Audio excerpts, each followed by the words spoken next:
इतिहास तो बड़े बड़े राजाओं की कहानियों से भरा पड़ा है, जिन्होंने बड़े बड़े युद्ध जीते, विशाल साम्राज्य बनाए। पर आज हम एक ऐसे राजा की कहानी समझेंगे जिसने इतिहास का सबसे बड़ा युद्ध तो जीता, लेकिन उस जीत के साथ ही अपने मन का सुकून, अपनी शांति खो दी। ये कहानी है युधिष्ठिर की। तो सबसे बड़ा सवाल तो यही है ना कि एक राजा जिसने सब कुछ जीत लिया, जिसके पास सत्ता थी, सम्मान था, सब कुछ था, वो अंदर से इतना बेचैन क्यों हो गया? आखिर उस जीत में ऐसा क्या था जिसने उसे अपनी ही शांति से दूर कर दिया? और इस क्यों का जवाब जानने के लिए हमें कहानी की बिल्कुल शुरुआत में जाना होगा। हमें समझना होगा कि युधिष्ठिर आखिर थे कौन। वो सिर्फ एक राजा नहीं थे, वो धर्म के प्रतीक थे। हाँ, युधिष्ठिर पांडवों में सबसे बड़े भाई थे, लेकिन उनकी असली पहचान इससे कहीं कहीं ज्यादा गहरी थी।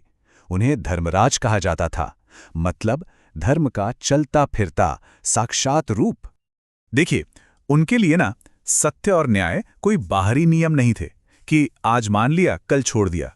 नहीं, ये तो उनका स्वभाव था, उनकी पहचान का एक ऐसा हिस्सा जिसे अलग ही नहीं किया जा सकता। उनकी पूरी जिंदगी इसी रास्ते पर चलने के लिए बनी थी। लेकिन कहते हैं जिसका स्वभाव ही धर्म हो, उसकी परीक्षाएं भी उतनी ही बड़ी होती हैं। और किस्मत ने युधिष्ठिर के धर्म और धैर्य को बार बार परखा, और बहुत ही कठोरता से परखा। उनके जीवन में एक बहुत लंबा और मुश्किल दौर आया, उनके धैर्य की सबसे बड़ी परीक्षा। जरा सोच कर देखिए सफर के बारे में।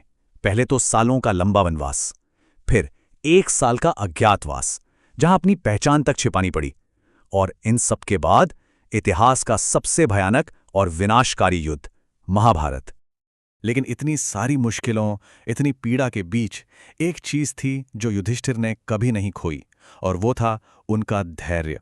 वो हर हाल में डटे रहे, शांत रहे और धर्म के रास्ते से जरा भी नहीं डिगे। और फिर युद्ध खत्म हुआ, पांडव जीत गए, युधिष्ठिर हस्तिनापुर के सम्राट बने। मतलब जिस चीज के लिए इतना संघर्ष किया वो सब मिल गया। पर यहीं से कहानी का सबसे हैरान करने वाला मोड़ आता है, विजय की अशांति। यह एक अजीब सा विरोधाभास देखने को मिलता है।